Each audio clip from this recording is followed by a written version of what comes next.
"What do you want to be when you grow up?" And he answered, "I want to be a lawyer someday." But here's the catch. I didn't know what a lawyer was. I was just instructed by my mama that whenever a teacher asked me as to what I wanted to be when I grew up, just answer, "To be a lawyer." Contest chair, fellow Toastmasters, and everyone who is clueless as to what he wants to be when he grows up. My dream of becoming a lawyer when I was 5 years old has changed when I entered high school. As we all know, in life, change is constant. And even the change of dreams is part of life. When I was in high school, I was mesmerized by the documentaries, investigative journalism, and newscasting. I also followed the primetime news, the morning shows, and even Chika Minute. Yes, I wanted to be a news anchor. But my person back then was different from what you are seeing right now. I was shy, timid, and with a little speech defect. How can you be a news anchor if I cannot understand what you are saying? Too fast and too furious, said my friend, who happened to be my #1 basher. I cannot understand what you are saying. That statement echoed to me for a long time.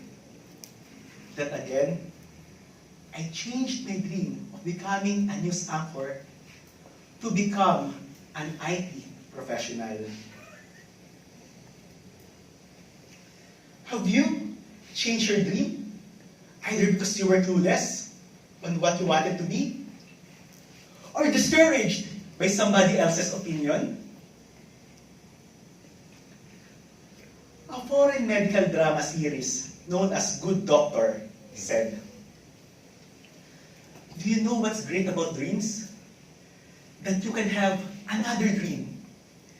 It's like dreaming every night in your sleep. That you can dream another dream. You're not throwing your dreams away, but just having a different dream." You can have another dream. You can dream another dream. Yes, I've never become a news anchor because I learned to live the dream of becoming a news anchor to become an IT professional. But by becoming an IT professional who travels here and there, paved a way for me to live the dreams I left behind. I am not a news anchor that you can watch on mainstream media. But I became a video blogger that you can watch on social media. Shyness? Zero. Timidity?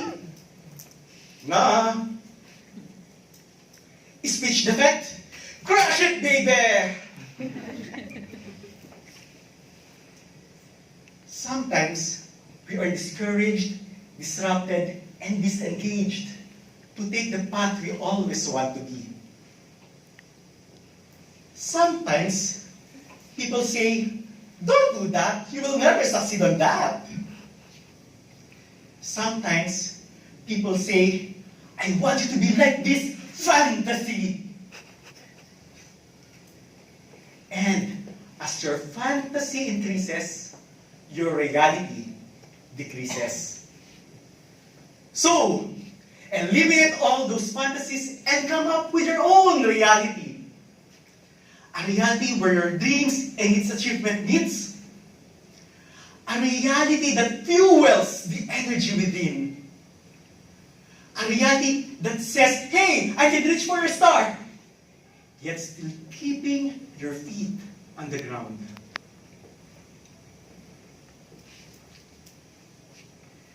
Did I tell you that I wanted to become a lawyer? I am not a lawyer by profession, but now I know how to defend myself, my family, and my dreams. With that, I'm still speaking with my original dream. You can have another dream. You can dream another dream. Dreams come in different forms, shapes, and timing. You may not have achieved your dreams on time, but surely, definitely, you will achieve your dreams in time and in different packaging. You'll still grow up. You'll still grow up. I'll still grow up. You grow up. You may have achieved your lifelong dreams, but life finds a way for you to continuously grow up and know what you want to be when you grow up. Fellow Toastmasters, ladies and gentlemen, it's now my time to ask you, what do you want to be when you grow up?